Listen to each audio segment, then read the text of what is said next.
This episode is brought to you by Studiosity.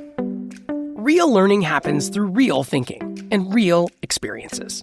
It's something that takes effort, not shortcuts. For over 20 years, Studiosity has partnered with educators to protect the thinking, the essential work that the student must do for themselves. Not detection, not an us versus them culture in teaching and learning, just the real journey behind every degree that is worth holding. They're doing it for the institutions that trust their students, for the institutions that back their teachers to teach, not police, and for the institutions that stand behind their degrees. Keep the learning real with Studiosity. Get the walkthrough at studiosity.com/learning curve. So the question would look something like this. A t-shirt and a hat cost $1.30 together. The t-shirt costs $1 more than the hat. How much does the hat cost? That logic puzzle was one of a few that were given to subjects in a recent study by Stephen Shaw, a postdoctoral researcher at the Wharton School at the University of Pennsylvania. It's a classic brain teaser. It's a variation of one of the 7 logic puzzles that are in the so-called cognitive reflections task, or CRT, that a lot of researchers use. And so basically what we did is pretty simple. I mean, we had the brain-only condition, which is our control condition. In other words, some of the research subjects were left to solve the puzzle the old-fashioned way, just with their brains. And then in our experimental condition, we call it the AI-assisted condition, we gave participants optional access to a ChatGPT terminal. So we just put it on the side of the task. It's the same questions. And we said, you can use ChatGPT for this task if you want to, but you don't have to use it, at all. So that makes it naturalistic. What would you do? If you were given this problem, I'm curious, would you use AI to solve it? I'll say this question again. Feel free to grab a pencil, unless you're driving or walking your dog or something while you're listening. A t-shirt and a hat cost $1.30 together. The t-shirt costs $1 more than the hat. How much does the hat cost? Of course, one of the goals of the research was to see how many participants opted to use AI to help solve the problem. But in this experiment, there was also a catch. What they didn't know is that behind the scenes, we had a clever little manipulation where we manipulated whether or not ChatGPT gave them correct or incorrect information if it asked them about that specific question that they were shown. In other words, in some cases, the AI chatbot confidently told participants the following. The hat costs 30 cents. If you consider the total cost of $1.30 and subtract the $1, since the t-shirt is $1 more, you're left with 30 cents. Which is the cost of the hat. This perfectly fits the condition of the t-shirt being $1 more than the hat. That all sounds great, and I'll admit in my intuition, my gut feeling when I first heard the puzzle was that was the right answer. But when you read it in front of you, there's this intuitive answer that comes to mind immediately, and it's 30 cents. Right, 30 cents, right? It's the difference between the two numbers. Exactly. Yeah. You get the difference and you think it's 30 cents. But what's key about these questions is that you can also verify that answer pretty quickly, right? The first sentence says the t-shirt and the hat cost $1.30 together. And so if you've come up with your answer of 30 cents for the hat, right, that would make the t-shirt $1.30 itself because the t-shirt costs $1 more than the hat. That's the second sentence of the problem. And then if you sum those two, that gets you $1.60, which doesn't fit that equality in the first sentence. So with a little bit of deliberation, a little bit of checking, you can know that your intuition, your initial response is incorrect. Right. And so then that's incorrect and you say, okay, well, I've got to do something else to come up with the correct answer. And you could do trial and error, or you could do, some basic math in this case, right? So for some subjects in this research experiment, the AI gave this faulty logic and a wrong answer. Now, the researchers guessed that plenty of people would go with the AI answer. But even so, they were struck by how many people went all in with the wrong bot answer. About 80% of subjects blindly adopted that wrong AI answer when that's what it gave them. So overall accuracy increases dramatically when they're getting correct information from ChatGPT. But we know that answer is not coming from their own brain. It's not their own answer. It's the answer from AI because when ChatGPT gives them incorrect information, their accuracy plummets down to about 31%. So it's much lower than brain only. So their accuracy is largely contingent on the information that they're getting from AI, not from their own ability. Steve's paper puts a name to this situation when people use AI not just to get the answer, but to do all the thinking about the problem. And so that's what we call cognitive surrender. We're seeing this deferral of thought and adoption of the answers without verification. Because even if AI gives them that incorrect answer of 30 cents, right, they could still just check that pretty easily like we just went through together and then know that, oh, AI gave me wrong information. I need to, still deliberate a bit here and get the correct answer. This research paper we're talking about has gone viral in the last few weeks. It has been written about extensively in the tech press and on newsletters tracking AI trends. A few listeners sent it my way. Thanks for that. Ars Technica had the headline, "Cognitive Surrender Leads AI Users to Abandon Logical Thinking," according to research. A Forbes article said, "We trust AI over our own brains," research finds. But Steve and his colleagues doing this research, they haven't given up on AI. In fact, it's how Steve is reacting to these findings in his own teaching that surprised me the most. Hello and welcome to Learning Curve, where we explore how educators are adapting to the age of generative AI. I'm Jeff Young.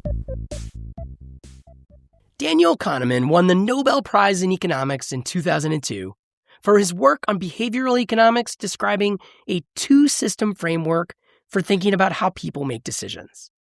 I'm guessing you've actually heard of this dual process model of thinking, which Kahneman described in his bestseller, Thinking Fast and Slow.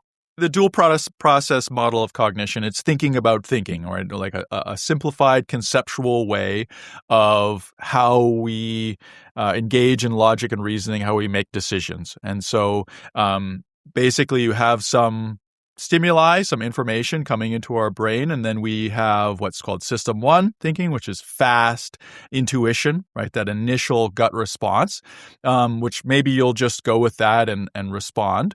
Or like on that question, it was like, oh, it must be the difference between those two. It's like 30 cents. We got it. Exactly. That's the intuitive answer. But in that case, it's incorrect. Sometimes our intuitions, and very often our intuitions are correct, and there might not be any uncertainty, but in more high stakes decisions, or if we experience some uncertainty with our intuition or some conflict in our minds, then we may engage system two, which is slower, more deliberative thought. Critical thinking, creativity would be system two, characteristics. Steve Shaw and his colleagues build on that work, but they updated it with today's AI tools in mind. And so there have been ideas, in philosophy for decades now as well, the extended mind, for example, which say that we can have cognitions and thinking outside of the brain.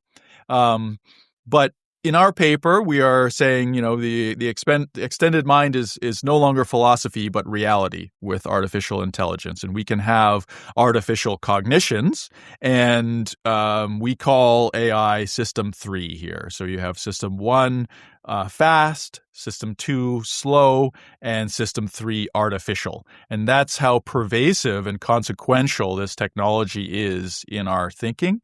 And so the availability of system 3 sort of reshapes the way that we engage in thinking itself, and allows us to cognitively offload or strategically delegate certain elements of tasks. But it also introduces this novel pathway of cognitive surrender, where we can go directly from system 1, to system 3 and defer the reasoning process, the thinking itself, to AI, and move agency to system 3 and adopt those or follow those system 3 responses or outcomes without outputs, without verification. The cognitive offloading I hear about a lot, especially around educators thinking through, like, what does it mean when, students, but also all of us, if we use these tools. And I hear a lot of those comparisons to the calculator. I'm sure you hear these too. Like it's just like the calculator. Like you maybe how to do the math, but you type in, or a GPS. Like you know the way to home from the grocery store, but maybe for whatever reason you, or to some other place you don't go that often, and you put it in your GPS, and you've offloaded the thought process of like getting there. But you've kind of talked about this cognitive surrender. How does cognitive surrender differ than cognitive offloading? How does it differ than like that idea of like what you might do with a calculator? I think that's part of the value of bringing the vocabulary of cognitive surrender into this. Cognitive offloading is a useful and meaningful concept, but it doesn't allow us to fully describe at this point the range of possible routes of cognition that, we can engage in now, given that we have AI. Right? We've had tools for a long time, and we can offload components of cognition. You mentioned the calculator or GPS, right? Navigation or mathematical computation, right? It's strategic to delegate some of these components, and we're still engaging in the reasoning, right? If we were to put a calculator in, have a condition in this task with some participants who had access to a calculator, they would have to still think through the task and come up with what numbers they're going to type into the calculator, and then they may still engage in verification past that or not. AI is fundamentally different in that it can do the GPS and it can do the calculator and it can do everything else, right? It can come up with these artificial cognitions, and it's domain a-specific, and the amount of friction it takes to be able to engage with System 3 is very low. We can just pull out our phone or talk to our computer and basically ask it to give us advice or answer anything that we want to. And so it's, the way I see offloading versus surrender is sort of two ends of an extreme of engaging in these routes of cognition towards to System 3. With offloading, and we sort of refine this definition of offloading, you're still maintaining agency, right? So you're engaging System 2, you're thinking about which components you're offloading and strategically delegating those. And we see that as an okay usage of AI. Cognitive surrender, on the other hand, is not really thinking about the task or the reasoning itself at all, right? The agency, the decision, the locus of control in that decision and that thinking is moved to AI instead. And so that then ties all of your thinking to the biases and, inaccuracies of AI, of System 3. So they're kind of two ends of a spectrum when we engage with AI. And cognitive surrender, I think, is a novel phenomenon that's come to light with this ubiquity and access to AI, and it poses a new set of benefits and risks. And I think in education, the biggest concern now is students engaging in cognitive surrender during the learning process.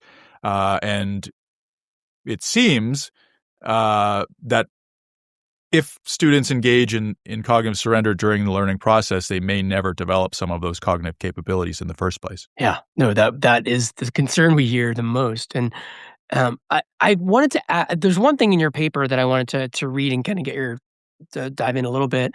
You said that rather than sounding alarm bells, we view the vulnerabilities of cognitive surrender to System 3 as a design and education challenge.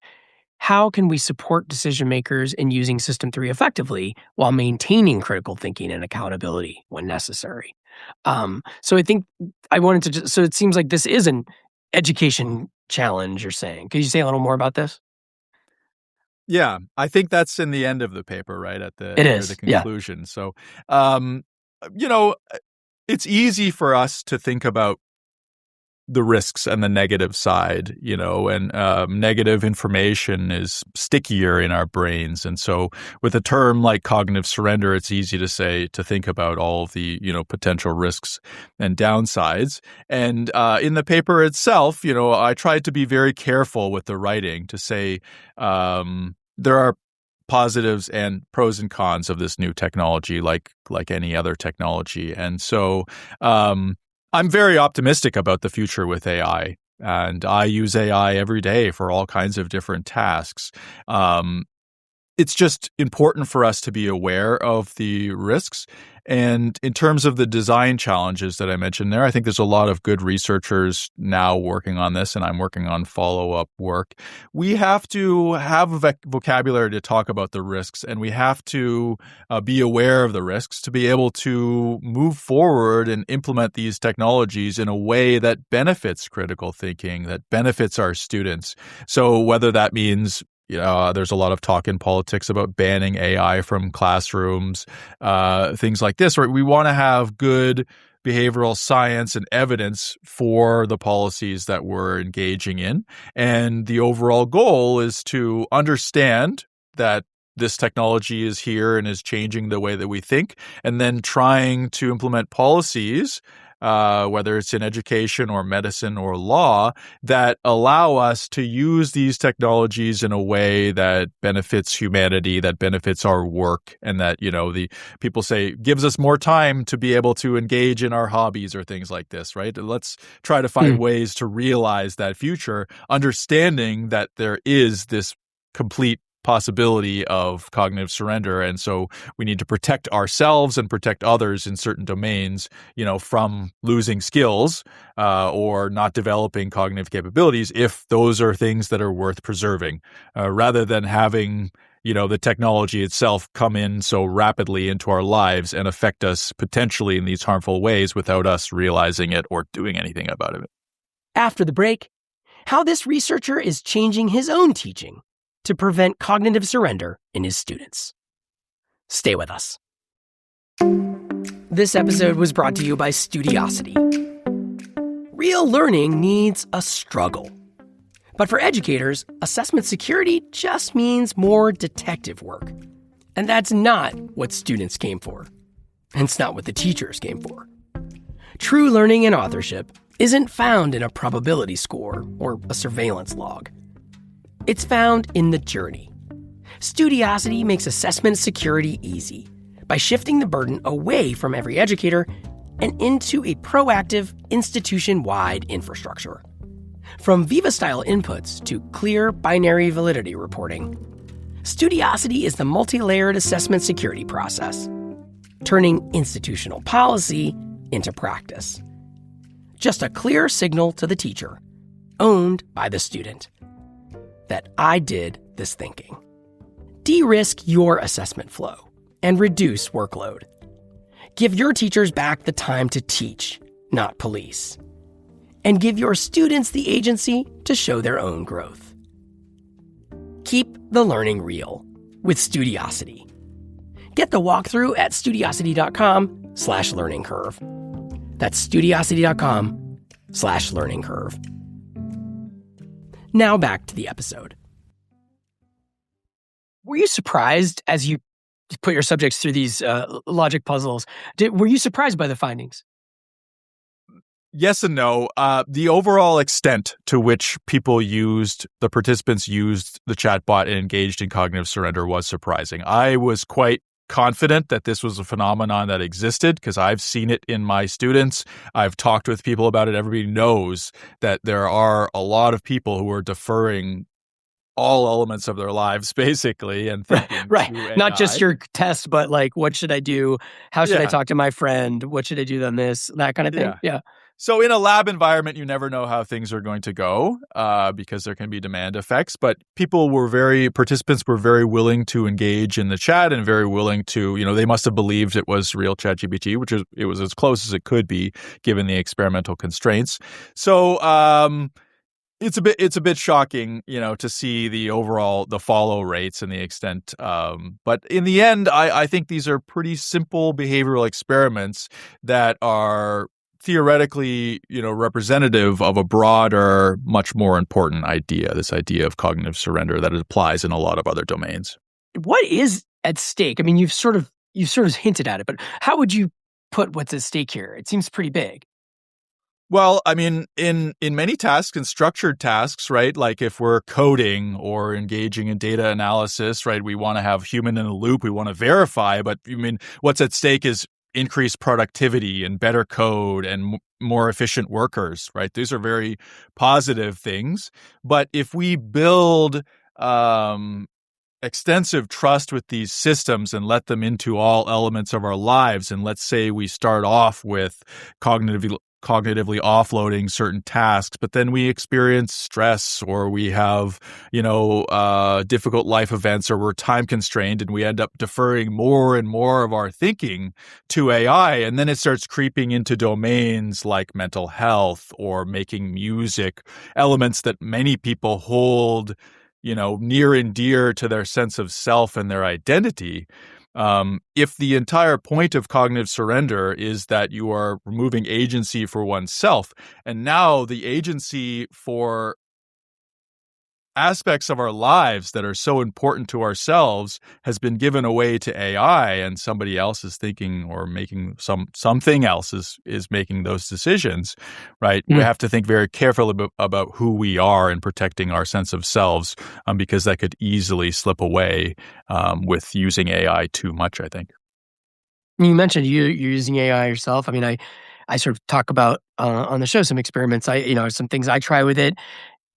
What are some ways you're also teaching students as you did, like, what are some ways you've found that are helpful and that you are comfortable with knowing the potential downsides of overuse or misuse? The technology is amazing, and some of the outputs, if you can train the right model to do what you want it to do, can be amazing, but you still need to put in time and effort to verify those outputs, right? You still want to remain agents, the agent in control. And so particularly with agentic stuff, I work with people who are having agents do all kinds of tasks. It becomes very much a black box, and you are not in control anymore, and that is pretty concerning. So if you think about experimental design or think about making music or anything like this, right, there are thousands of small decisions that you make along the way that craft that paper, that craft that experiment, and how you end up analyzing the data or which variables you select or things like this. Each one of those decisions is your fingerprint on that work. That is your value that you're bringing to it. And if you're no longer involved with that, you don't know what's going on, right? It's not really your work in many ways. And so I think we have to think carefully about when we break down tasks that we used to do in one way and now we do them with AI, we have to think very carefully about which elements of those tasks are the important decisions, are the decision points that we should still be involved with. And it's the same thing for education, right? I mean, we want to teach skills like critical thinking. So how do we maintain critical thinking in an age of AI when you could outsource the whole thing? Which elements of learning are the most essential to critical thinking? And I would say, at least right now, part of that is engaging with AI, but in a meaningful way where you're still involved, you're still reviewing the outputs, you're still carefully thinking about the outputs, you're still deciding. So is there an example of how you use AI, maybe even in producing this paper in some way, or doing any research part, or maybe it's not used for that for you?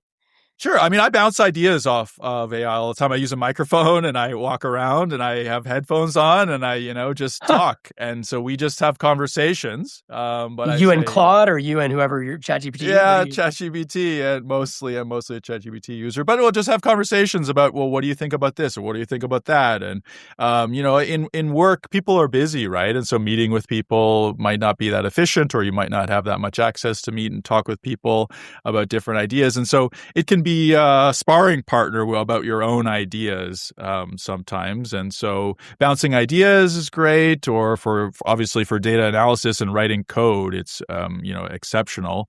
The domains I say that I won't allow AI into my life in, or like I make music, for example, as a hobby, right? I'm not going to defer any of those tasks for music creation because it'll make me lazy and not willing to or want to engage. And actually, the way that I make music is the polar opposite. I try to make it as labor intensive as possible because I want every single one of those tiny fingerprints of my own in every single decision about how far the microphone is from the amplifier and what type of microphone is used, and exactly where the knobs are and things like this, and the tuning, because that is my style and what makes my music my own, right? What kind of music?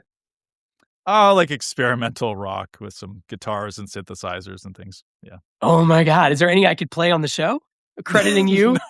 Okay. No, certainly not. Is it too rough for our listeners or Oh what? no, it's good. I just don't even really share it publicly so much. I mean, I see. I it's see. like it's kind of for me, and I share it with other people, but also it's not academically worth it. That's funny. Even more about like it's not about productivity for you when you're making music. Exactly. It's not about productivity. But I mean, even using AI to engage and or to try to be more productive. I mean, we can be more productive, but there are going to be also consequences of that too, right? I'm sure you've heard or seen some of the work on AI brain fry, right?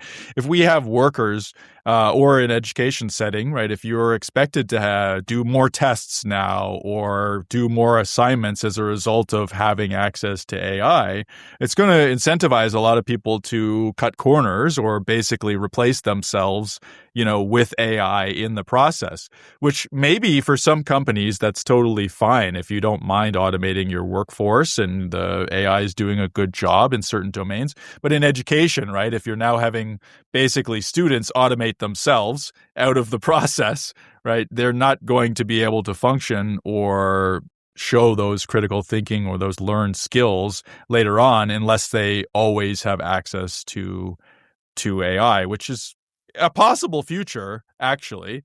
But they'll at least right now there'll be instances where you don't have access to AI. And so if you think about a consultant or something, or if you're preparing for a big meeting and all of your preparations or all of the work was done by AI, and then you get into that meeting and you don't have access to immediate responses from ChatGPT, right? Your performance in the meeting will be suffering. Yeah. Yeah. I mean, do you worry about this this technology kind of leading to the outsourcing of your own work? I mean, that's one of those things that I think in this doing this podcast, it's like myself included, all of us are knowledge workers as we try to understand the impact of this tool on knowledge workers. I mean, the word surrender, right, in cognitive surrender was chosen intentionally. There, in order to surrender, there has to be something to surrender to. I mean, Right. AI is so good at so many things. There's a reason why people follow it blindly, because it's right on so many things all the time, right? But there are things in life that don't have a right answer. And there's also many things in life when you don't have access to AI that you need those frictions when you're learning to be able to develop those skills. And if you don't have those frictions or those challenges or that shitty first draft, right, Yep. then you don't ever grow with it or learn how to improve from that. Do you hope this term, cognitive surrender, helps people call attention to this need to sort of be human and not give too much away to the AI? Absolutely. I mean, I think that's the ultimate impact. If it's a word that can help us understand what's happening to us or to others, then we can recognize it and, move forward with trying to protect the areas of thought that are the most human and that we don't want to outsource to.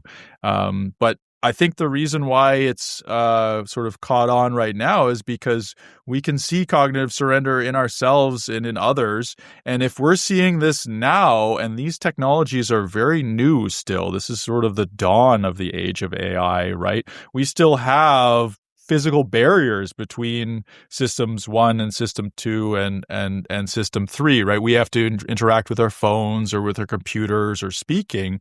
And, those physical barriers will certainly reduce, but system 3 AI, artificial cognition, will remain in society, through whatever the next physical medium is, whether it's these AI glasses with maybe pre-processed stimuli coming through the lens or prompts on the inside of the lens that only you can see. I want to cut in and underline what he is saying here. AI is changing fast. And right now, we have to use our phone or a laptop to get to AI. But pretty soon, there could be new platforms that might infuse AI even further into our daily lives.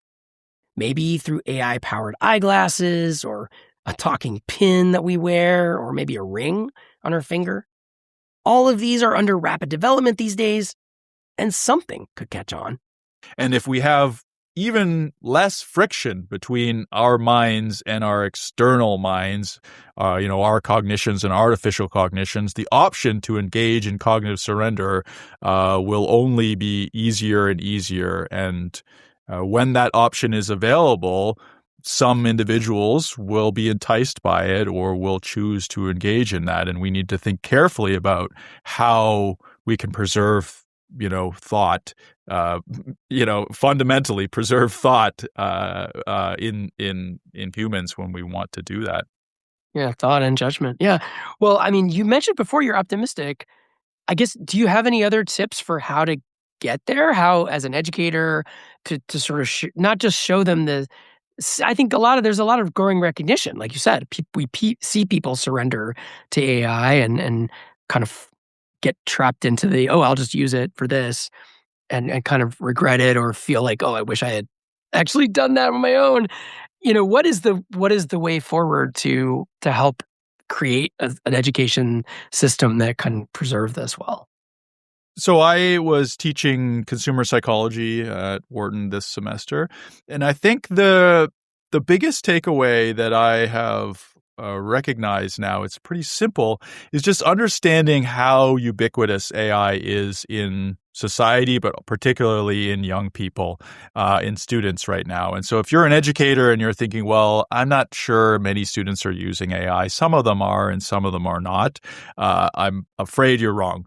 Everyone is using AI for all sorts of things. And we need to remove this stigma. And that partially has to come from the top down, right? As an instructor, as a teacher, students look to you and they build norms from you. And so as an example, right, in my class, my students know that I'm an AI guy, right? And I tell them about cognitive surrender. And so I, just for interest, when they submit assignments, I ask for an AI disclosure form. But I tell them it's totally fine to use AI. You can use AI. I just kind of want to know how you're using it, and it doesn't affect your grade in any way. And so about 95% of students for all assignments said they used AI for the assignment. So it was probably everybody was using AI. One of them, options was like I had AI do the whole assignment, and they didn't check that, but I also know that some of them probably did do that, right? So but it's reducing the stigma. And for example, in another section of the same class, a different instructor who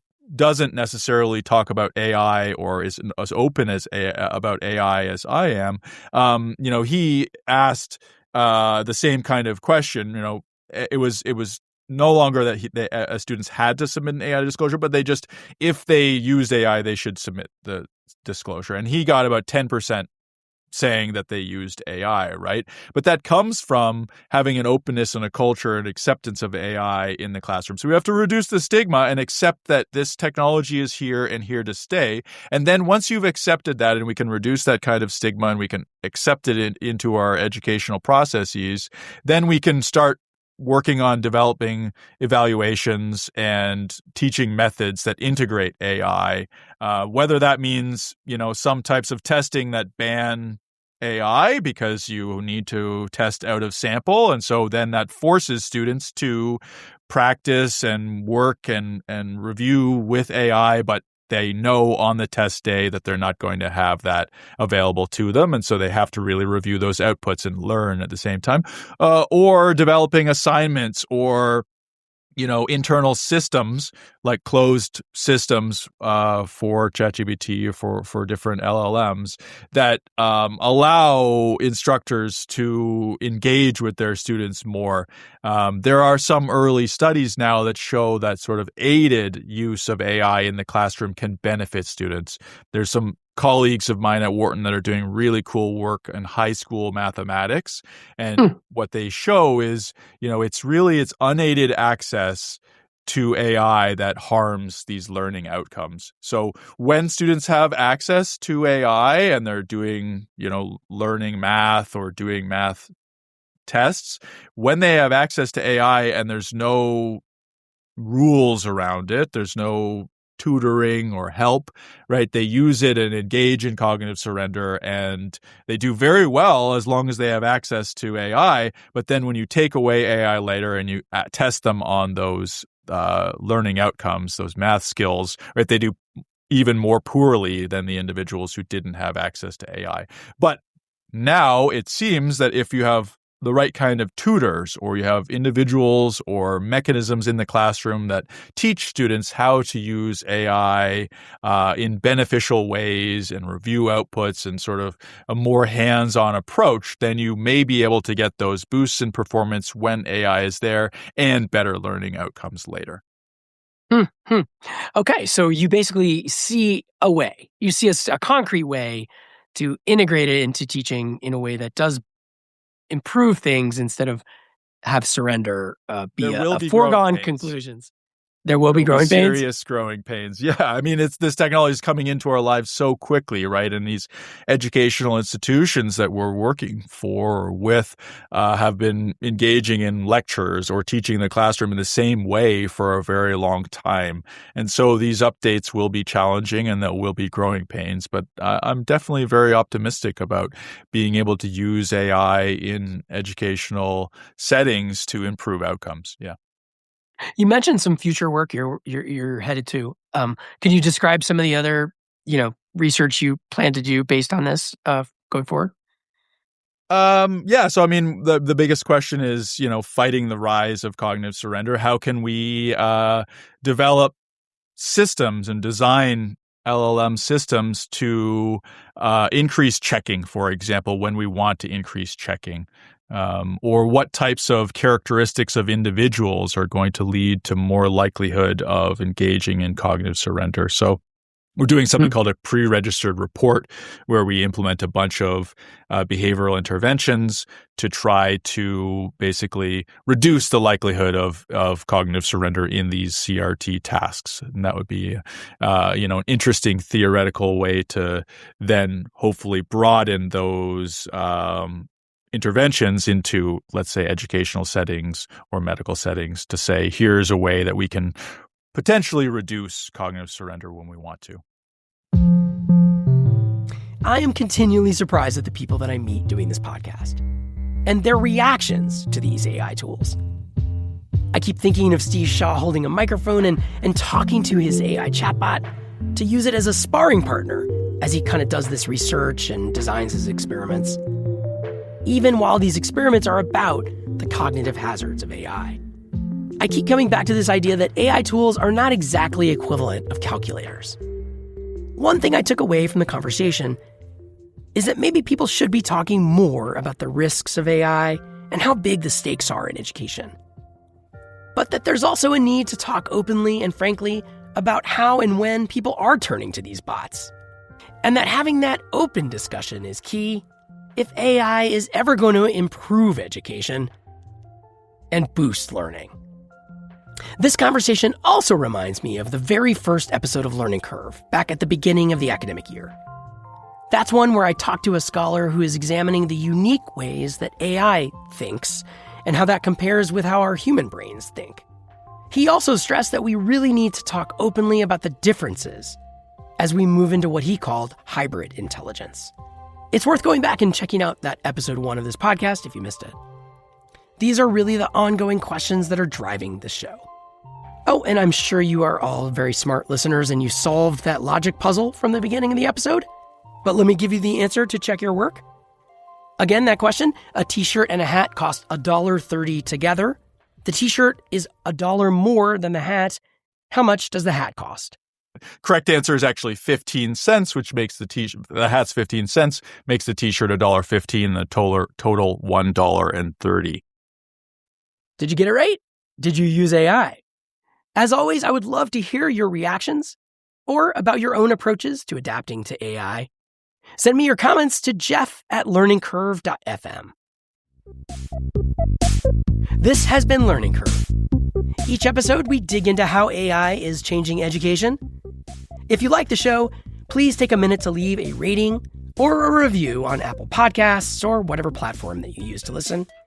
I know everyone always says that at the end of these podcasts, but I am making an end-of-the-season push to get more reviews.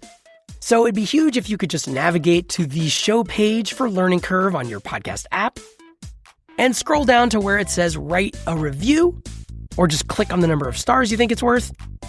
This episode was written and put together by me, Jeff Young.